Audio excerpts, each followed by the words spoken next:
Good morning. Good morning. I'm still adjusting to this update on Restream.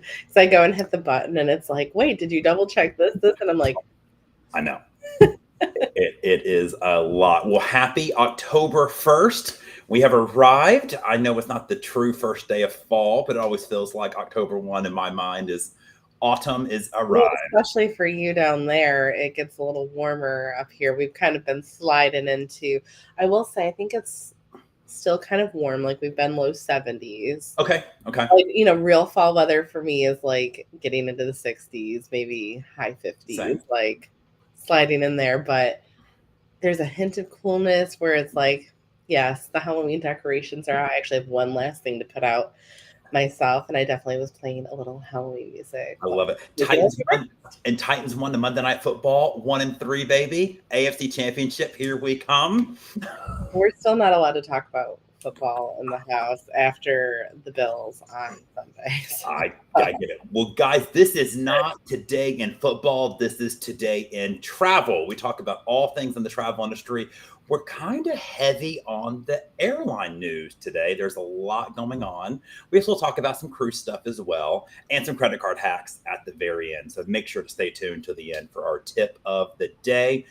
Thank you for joining us. I am Jason Poole, a travel advisor with Cruise Planners, and just love talking all things travel, tips, tricks, helping you guys make the most of your adventures. Joining me, as always, my better half, Miss Haley. Introduce yourself. Yes, hi everybody. My name is Haley. I am the owner at Hospitality with a Flair, which is a hotel sales support company. I also write the travel blog, HaleyWithAFlair.com, and I hate staying home. I do too. I do too. All right, we have a lot to talk about. We'll jump right in. As you know, Southwest has been making some major changes over there. They said they're going to start doing assigned seating, which I'm surprised has actually been fairly well received by the public. Because I think most people kind of like to pick their seat. They're going to start selling extra leg room. So, Comfort Plus, even more space, as JetBlue calls it. What does American call it? It's just Economy Plus or something like Yeah. that. So, they're going to be selling more space. Now, this is going to start going on sale next year, but we're actually not going to see this product until early 2026. So it's going to take some time for us to actually start seeing these changes. I imagine it has to be such a far out thing based on, I mean, like airlines open up inventory about a year in advance. Right. So it's going to take a little. It is. And what made Southwest, I think, successful for all the years, for a long time, all they're playing for the same model. So they were able to swap them out, parts, the pilots, the crew, everybody was trained on everything.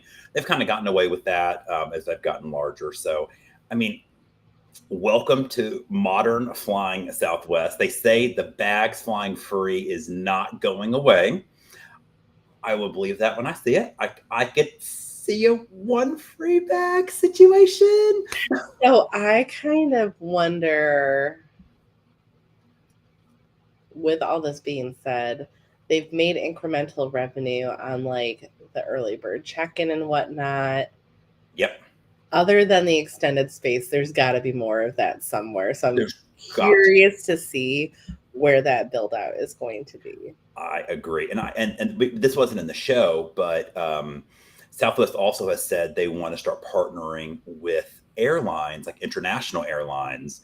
And last week, Iceland Air announced a nonstop flight Nashville to Reykjavik, and it's going to happen, I think, 3 times a week.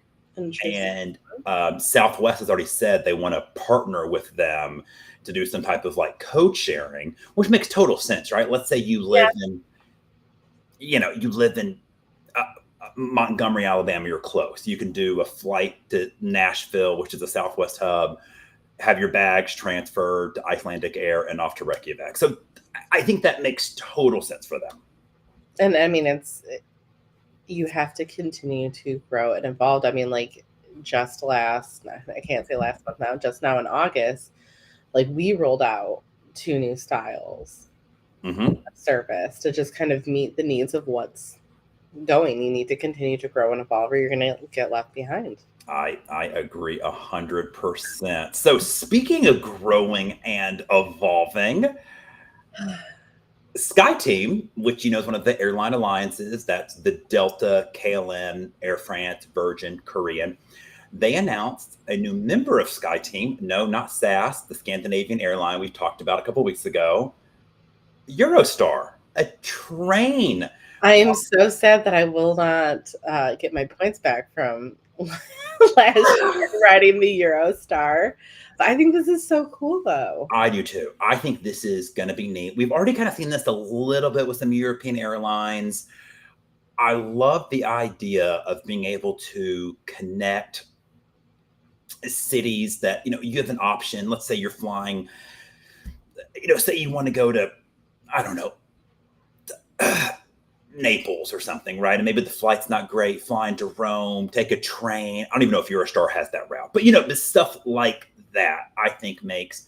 So Eurostar, I know, goes to Paris, it goes to Brussels, London. Right. I feel like there's a third in there that I'm missing. But I know they said they want to have this be a model and continue growing it out for other train routes, across Italy, across Germany. I just think. Well, I wonder if that's also in response to, remember how the EU is trying to limit flights that are a certain distance.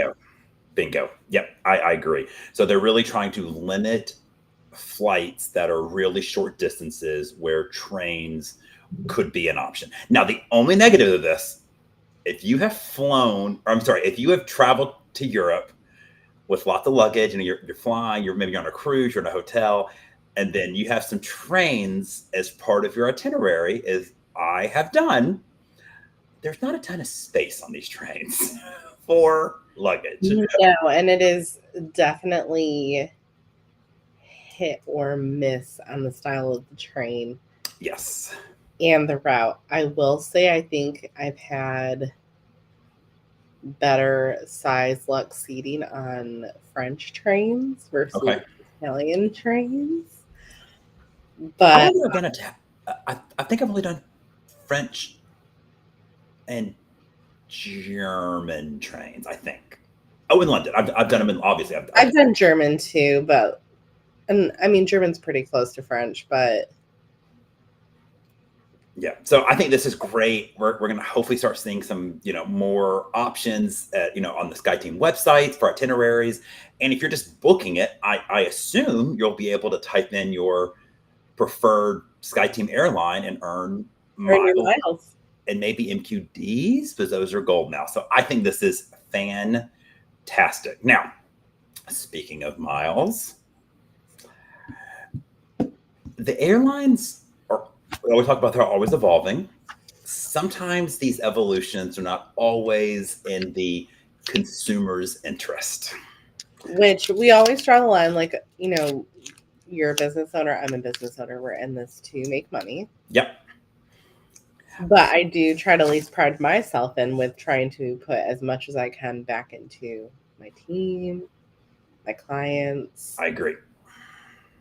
So there's a Senate bill. It's not a law. It's just a bill, a proposal that is going to take aim at the American, all the airline companies, in America, their loyalty program. So they say if you're going to devalue the program anyway, you have to give consumers up to 1 year notice so they can actually spend those miles. Look, Delta at any point could devalue our Sky Miles like tomorrow, and that we have no recourse, none, zero. So you would be very sad. I mean, ours already feel a little devalued with what Delta's return ratios are. Yeah, I know. Sometimes I wish I could transfer those to, Virgin or Air France, but they're stuck. So I think this is great. I think it's good that the airlines are a triopoly. It's like there's very few airports or regions or markets in America where there's true competition. Why is the Atlanta airport the most expensive airport in the country? Because Delta has no competition, right? Is Delta competing with American and Dallas at DFW? Of course not. It's like, why is JFK the least expensive international airport in the country.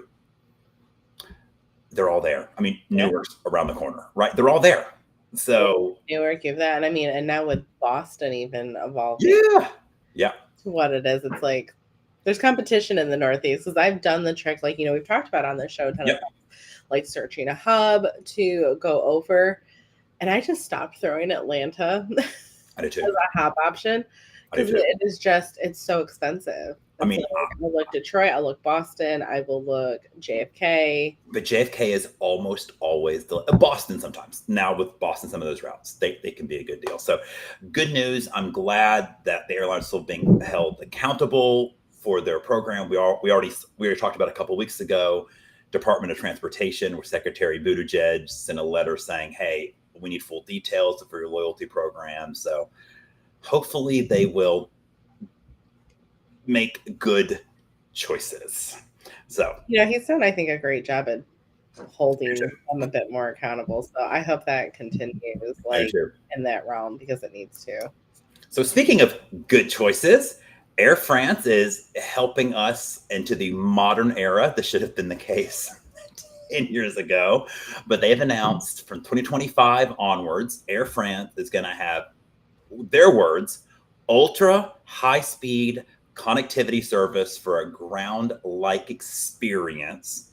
And it's going to be complimentary for all cabin types. So economy, business, La Premiere. It's going to be free Wi-Fi. You have to just log into your Flying Blue account, which makes me wonder. I don't have a Flying Blue account, but they always they messed up they kept trying to give me points on my Flying Blue versus my Sky Miles. So I finally just killed my Flying Blue account. I was like, please delete it. I guess I'll have to make one and then just call Air France and be like, no, don't give me Flying Blue account. So do we start this off with making the joke about European Wi-Fi and service first? Oh, that's the truth. And the definition of ultra high speed. Excellent point. Excellent point. We can start with that. But I mean, Air France, and you and I have had this conversation off of this show many times, talking about honestly, how great the service and value model is overall. Yeah. I've had my gripes about, some of the economy scene because I've flown business, I've flown economy. I really need to get into their premium and just kind of hit the trifecta here. But I mean, if you want to see all their cabins, you got to fly La Premiere. Yes, I do. I got to finish checking the boxes here. I would live for that. I need to. But one of the things I think is just great about Air France in general is, I mean, every plane I've been on is just beautiful. I don't think I've been on a really old Air France. I've been on an old one. Not old, but I mean, I flew from Paris to London to come back home, even Paris to Barcelona, and got a sandwich. Right. Yeah. I know. I mean, I think they do a lot of things right now. Of course, it was more of a vegetarian style sandwich, which my carnivore father was like. Yep. But I thought that was really impressive. I mean, you and I had that conversation about people getting stranded, restaurants not being open a couple weeks ago on flights. But, I think they have a really great service model. And I think this is just another little extra. I love flying. I love flying Air France. I think their lounges are beautiful. If I have a chance to fly a partner airline, I tend to do it if I can. But I just think it's fun to see the different approaches. And not to say that Delta's you and I have kind of had this conversation. If we were going the same route overseas and I had a choice between a Virgin or an Air France versus a Delta flight, I'm more likely wanting to pick the partner, especially if I'm in business, frankly. I'd pick Virgin. Although I pick Air France for the food. The food on Air France is just.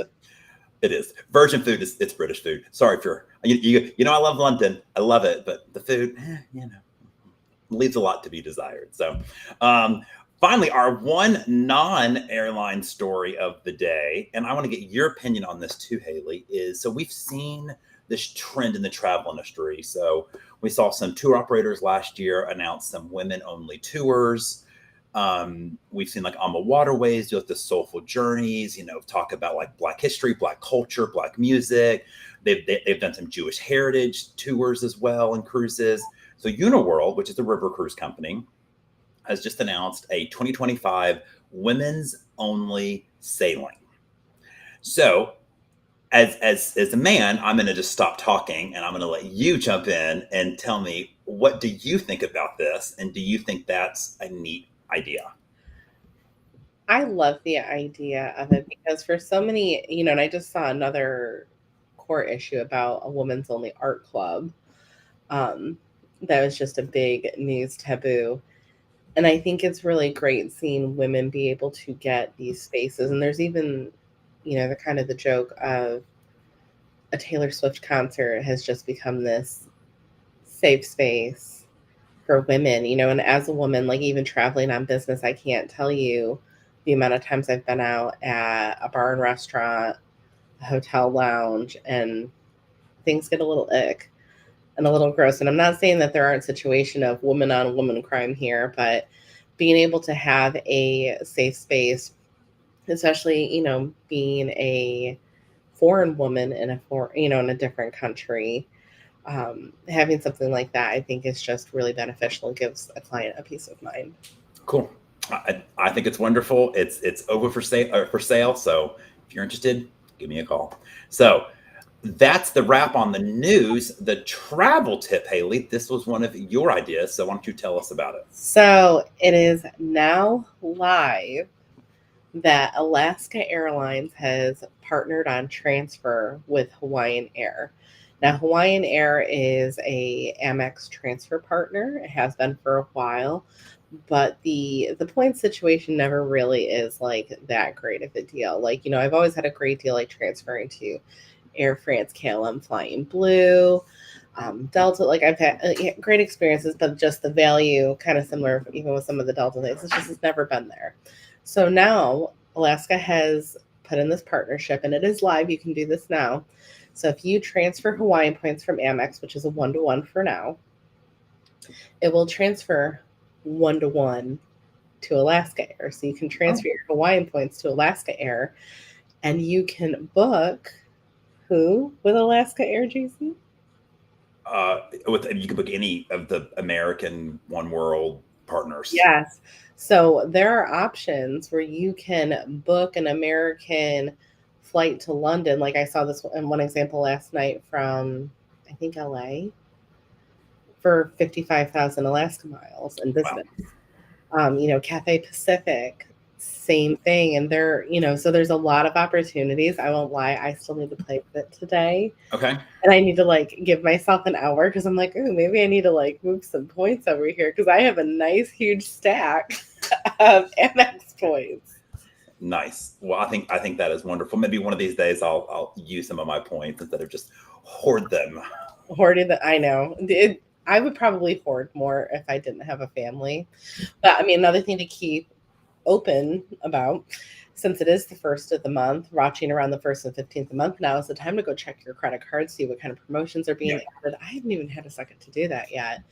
But, Amex, Chase, they all run promos. Sometimes I've seen it with Hawaiian Air where, transfer your Amex points to Hawaiian Air and get a 30% bonus. Right. You could get that 30% bonus, those extra points, then move them over to Alaska. So love it. All right. Well, thank you so much. Next week, the show might be iffy because I will be in Florida for the Cruise Planners Annual Convention. Mm-hmm. So we'll let you know if Haley will be going solo or if I could sneak out of a meeting or something and maybe it's an excuse to do it and jump out. Right. So, all right, guys, thank you so much for watching and we will see you again very soon. All right. Bye, guys.